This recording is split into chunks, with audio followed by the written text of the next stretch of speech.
Look up in the sky! It's a bird! It's a plane! It's Josh from Victims and Villains here to talk about James Gunn's Superman.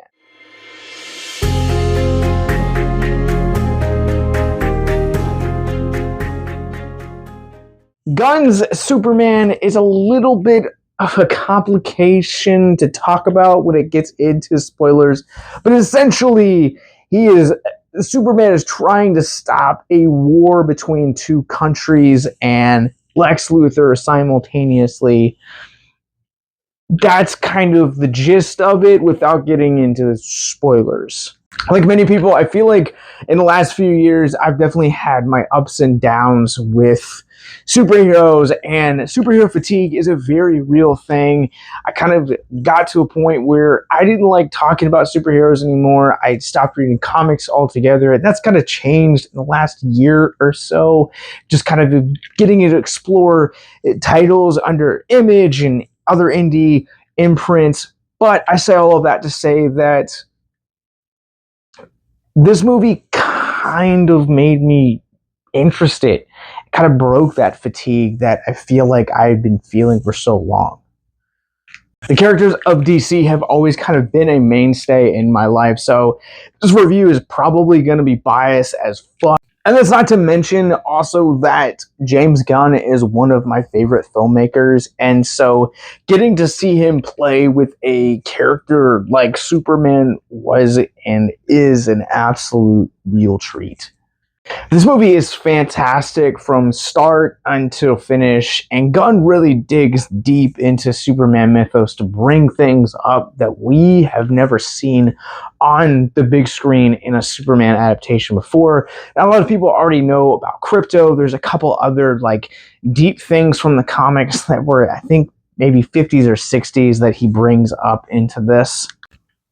This film embraces the fact that it is a comic book movie, and it goes and leans into the absurd, the sci-fi elements, and the things that I feel like we haven't seen from this character in a very long time, or this genre for a good while. And I had so much fun with this because it feels like it really thrives in that nostalgia for the Reeves Superman era of storytelling. Like, you will believe a man can fly is one of the greatest taglines, and this movie, I feel like, just embodies that so much so that there feels like there are some actual Lex Luthor motivations that feel like a nod to those era of Hackman's take on the character.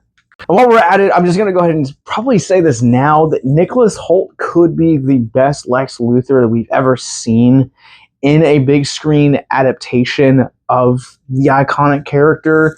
He's maniacal, and he's diabolical, and he really is kind of really two steps ahead, and I love the fact that this feels like a authentic version of that character.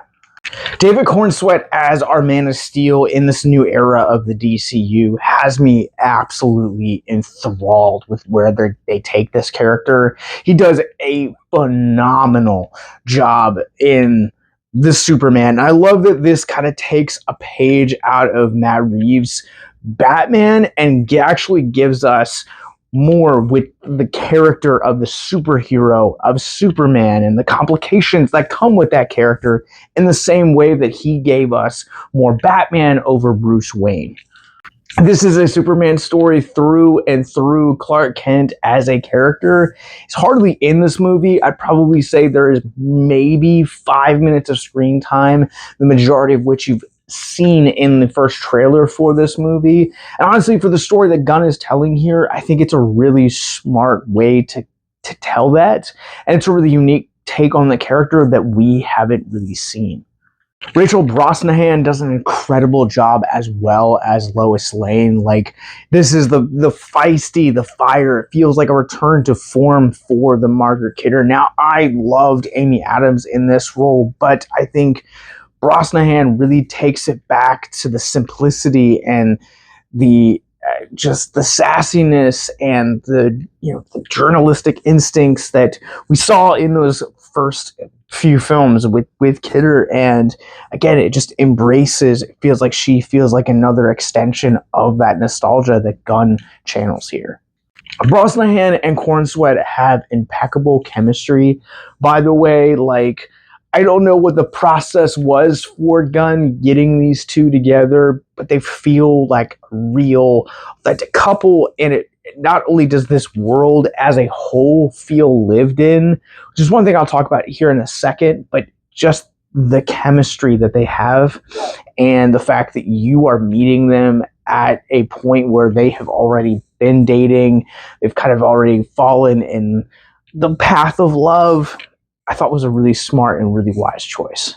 I think Gunn does a really smart thing by making this world already feel lived in. Not only does it have its kind of makeshift version of Justice Society, or as they're called in the film, the Justice Gang.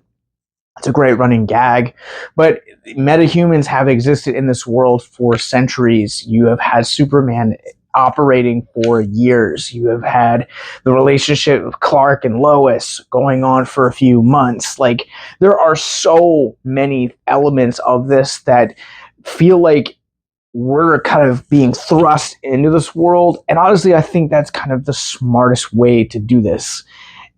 Because we know a lot of these characters and a lot of their backstories already, it kind of seems pointless. So by reversing and those expectations and just kind of thrusting us into this world, I think it was a really smart choice. And I talk about the world being lived in. There are so many things going on at once, and I feel like if you're not a comic book fan, that'll be a huge turn off for you. However, if you have read these like very epic, almost cinematic story arcs within the comics, I think you're going to love this film. Because there are so many story elements that this is, in fact, an ensemble, but it never feels quite like one character is spending too much time. Everything is purposeful. Everything has intention. Like, I love the fact that we have a Green Lantern, a Hawkeye, Mr. Terrific, who is a standout performance here, by the way. Has probably my favorite sequence of the entire movie is with him. He's an incredible portion to this. Eddie Gathicki does a incredible job in this, and honestly, when this movie ended, I wanted more of him and kind of really hope that we do get to see more of him. He ended up being my favorite character in this movie. But if you have any recommendations in the Mr. Terrific comics arena, anything that I should check out, please put them in the comments below. I love the surprises that Gunn throws in here with it being an already established universe. There are a couple of definitely awesome cameos that you get that never kind of feel like forced. They just kind of naturally occur, and it makes that universe, again, feel connected, feel lived in, and it makes me, again, very excited, very optimistic, and very hopeful for what the future of the DCU holds. So my two complaints for this movie are going to be the pretty common ones. My first one is going to be the CGI. The CGI, it feels weird, like, just to kind of put it bluntly. Like, there are some genuine times where you get to see Anthony Carrigan's metamorpho, and it looks pristine. The design for it, fantastic. Carrigan, performance for as little in this movie as he is, very memorable, very hopeful for his future in the DCU. It was fantastic. But there are these like weird decisions, and I don't know where this trend of superheroes and placing a camera right here so you kind of get all of that viewpoint. It's weird, and I really wish people would stop putting it in there because it doesn't look good. Much like how it looks so ridiculous in Black Adam, it looks ridiculous here. There are a couple of moments within the film, CGI just doesn't feel as pristine as the rest of it, and it kind of, I probably would say it feels 85% done, but the 15% that you're noticing, very noticeable. I feel like the best modern equivalent in terms of CGI that I can compare it to would be Black Panther, where, again, you notice it about 90% of the time it looks gorgeous, and then you have these little moments where 10% later it's why wasn't this finished? My other biggest complaint is going to be the post-credit scenes. If you know, you know. There are 2 of them, by the way, so make sure you guys stay until the very end of the credits. There's a mid-credit scene and a post-credit scene. They're just... I will say that I feel like this is very much a James Gunn movie. This movie has his sense of humor and his heart written all over it. And I am, being a huge James Gunn fan, I loved it. I know that his sense of humor is not going to be for everyone. This is probably the first time in a Superman movie that I remember actually laughing as much as I did. Not to say that you don't have some of those moments in the Reeves movies. They are just not as prevalent as they are here with Gunn and his company.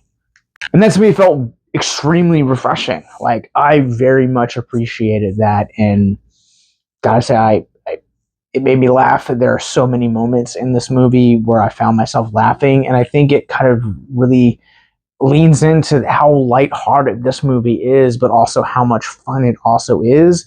And it has this sense of hope that I feel like it's really rare. This movie is a blockbuster, it's a spectacle, but it has these very real emotions that it draws out from you. And it not only reminds you of what the medium of film is capable of when it comes to storytelling and the type of emotion that it can draw out of you, but also that there is still good left in the world, however fleeting it may feel sometimes. With that said, I'm ready to run this one through our Rorschach rating scale. I'm going to go ahead and give James Gunn's Superman a 4.5 out of 5. This movie is a comic book movie through and through, and it is unashamed about that. It leans into the absurdity that the medium brings in, and the sci-fi that also comes with Superman that we haven't really seen. David Corenswet is incredible here. Rachel Brosnahan is incredible here.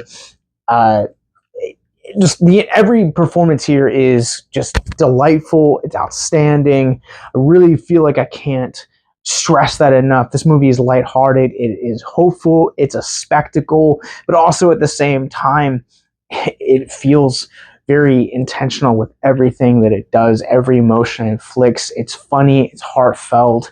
And at the end of the day, it's just